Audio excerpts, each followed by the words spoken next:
Hello all and welcome to the GravTech mod by Alsariul. This mod adds some very cool endgame stuff for your Gravship. If you want to go past the limitations of a regular Gravship, then this is a mod you definitely should look at. So stick around and let me show you what this mod has to offer. As usual, the links to the mod will be in the description below, and don't forget to like and subscribe if you enjoy the video. So the first thing to talk about is the Grav Engine. So in vanilla, the ways you get a Grav Engine is you can either do the scenario start, where you start with a ship yourself, or usually on a regular run, within 5 to 10 days, the storyteller will throw you one via a quest, quite easy to get. However, if it was to get destroyed or stolen by raiders, you'd be pretty much out of luck and you have to wait a couple of years for another quest to come round and give you another one.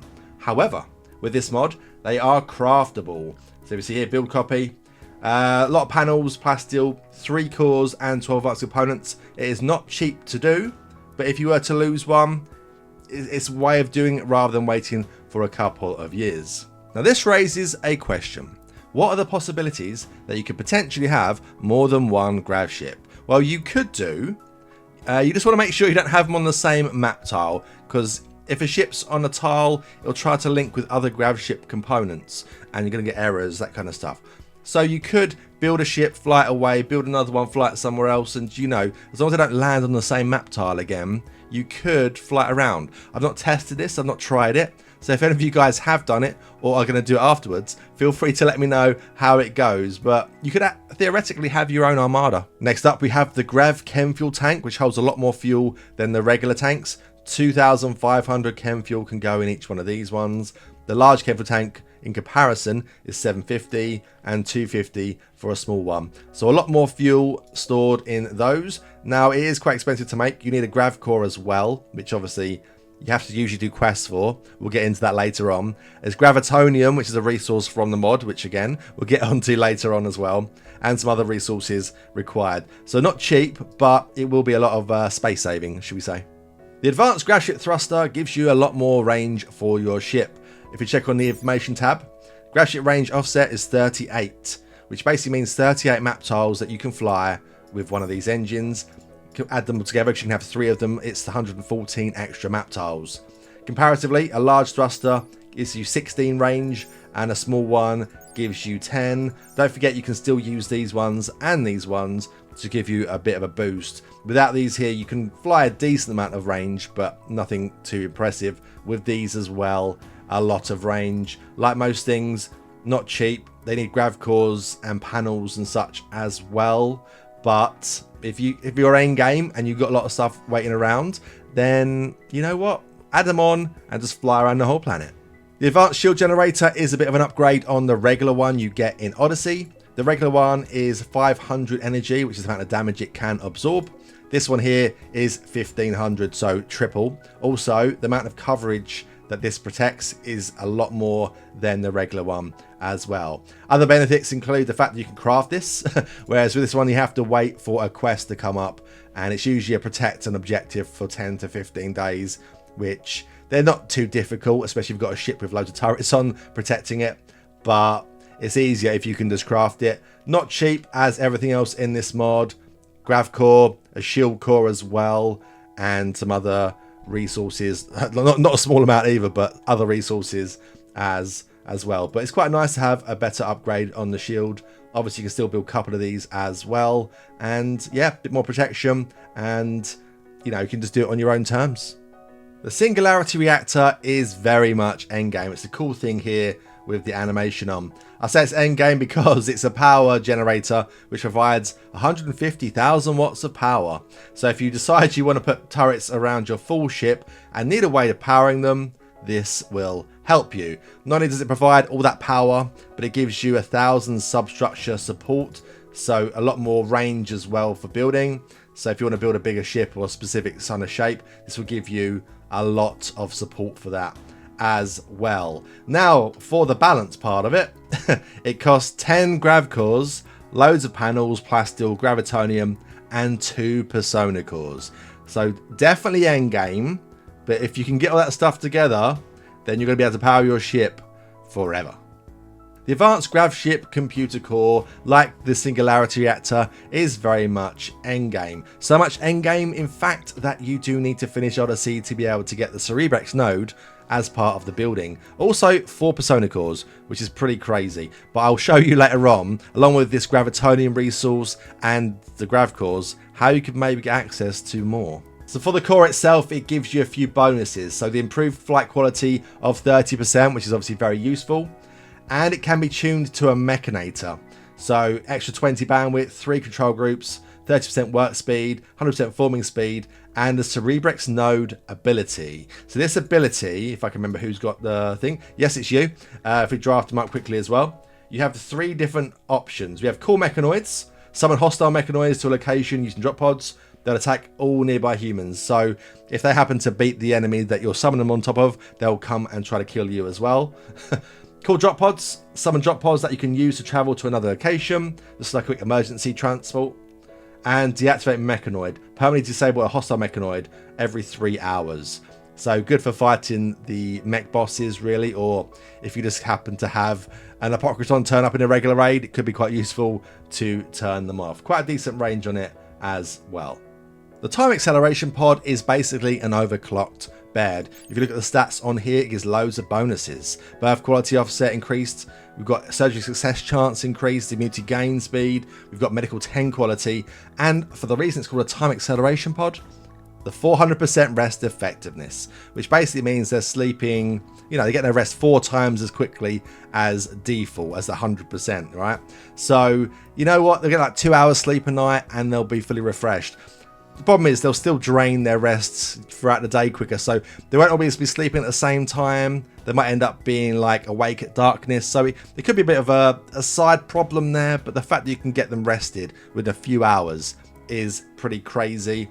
And because of all the medical 10 quality immunity gain, you probably don't really need to have a hospital beds, but if you've got enough resources, then you obviously could like make some specific ones of these for hospital beds.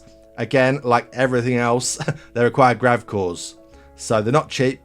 Early on, you definitely won't be able to get one for everyone, but later on, if you can get one for everyone on your ship, then you know you're going to be so boosted. Work speed is going to go through the roof. The Gravfield Pylon is basically an extender, but a bit more advanced. It's got 500 substructure support, whereas the regular one only has 250. Also has a larger area where you can build in as well. You are limited to only 3 per ship, whereas you can have 8 extenders, but saying that you can have them and them, so it doesn't really matter too much. Combine them together and you've got like the Singularity Reactor of 1000 as well, and then you've also got obviously got the Grav Engine to start. You've got quite a lot of ship space you can build in. You might need a mod to increase the default limits of how big you can make your ship.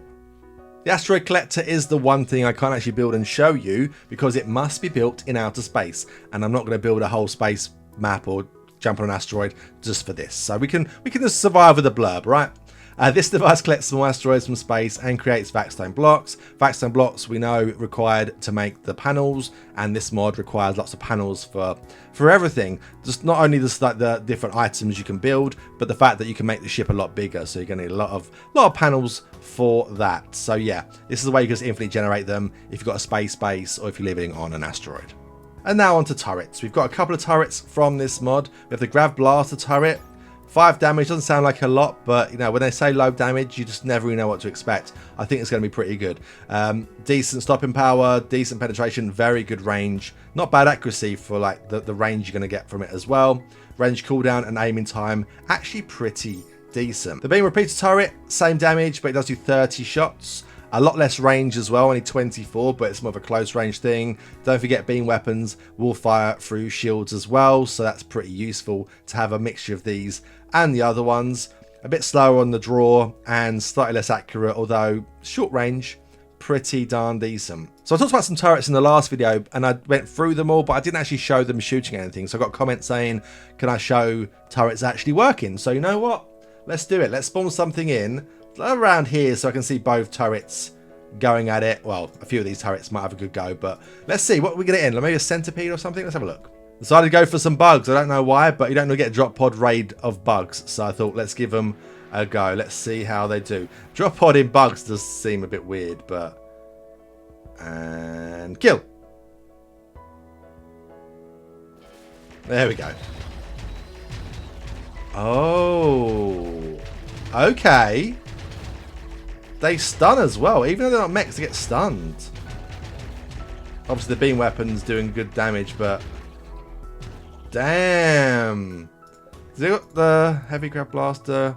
Good damage. So it's like a big AoE kind of like hit that actually stuns enemies. Even not... I thought it might be like... And obviously, if it's an EMP weapon, it would stun mechs, but it just seems to stun them. It got stun locked. It also did enough damage to destroy some of the bodies as well. They're pretty good. You know what? 500 watts power isn't actually that bad for some of the mods that I've seen for turrets. And this is only 200. You know what? I like them. I definitely like them. Throughout this video, I have mentioned that you need a lot of grav cores. And you might be thinking, how am I supposed to get them? I mean, you get a limited amount of quests for them. It takes ages to get some of them. 10 for the Singularity Reactor alone. That's crazy. And then you're like, what's this gravitonium he keeps referencing to? How many persona cores? Well, let me introduce you to the Gravforge. So here is the Gravforge. Let's look at the builds. The main one to see there is the grav cores. You can craft them yourself. It takes a lot of panels, so you're going to need a lot of vac stone and plasteel, but it's not a limiting factor if you can get up into space. Obviously other things here required, but it's not too bad. We can make plasteel here as well, which is very nice. You can't do that in base game. Bulk making components and advanced components. We can make charge rifles and lances here instead of just at the fabrication bench. Gravitonium is the resource I've been going on about, which is in some of the builds, but also you can make other things like walls out of it as well. There's Growweave, which is a boosted fabric, but you do need Devil Strand and panels to make it as well. A couple of body parts, a Grav Spine and Grav Armor. You can see the stats here on the right here. Very, very boosted. I've not seen crawl speed before, which is quite cool. So if you go down, you got one of these spines, you'd be faster at crawling away, which is quite nice. And Grav Armor, which gives a lot of boosts. And most importantly, vacuum resistance, which is pretty useful. There are 3 weapons you can make at the bench as well. We have a Grav Blaster, a heavy weapon that launches gravity charges with a large area of damage, ignores armor and shields, very, very useful. A Grav Rifle, heavy sniper weapon that firing gravitonium bullets, high attack range and damage, but low cooldown rate. It has a special long range shooting ability.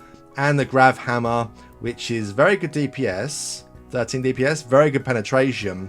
But also, what happened with Gravcore? Upon impact, it blasts the target with a gravity blast in addition to physical damage, causes huge damage to buildings. So in some of the places you have to break into, you have to hack doors, you can't break the walls. With this hammer, I'm pretty sure you could just tear through all the walls if you needed to.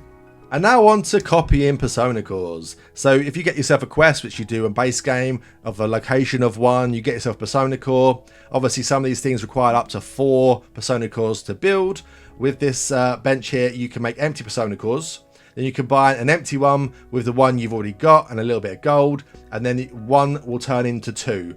And you can keep rinse repeating until you have enough persona cores for all the buildings. Obviously, there's other things to do with persona cores as well. So if you want to make more than you need, feel free, obviously. But 12 advanced components is not super cheap, but that's how you get the buildings done. So with this thing here, you get your grav cores, persona cores, all the new resource you need, and obviously some other bonuses. Very, very good, very useful, not cheap, and it's why the whole mod is pretty much end game. Thank you guys very much for joining me on this video. In conclusion of the GravTech mod, it's very good. There's some very overpowered things. I will definitely agree to that. But it's very end game stuff.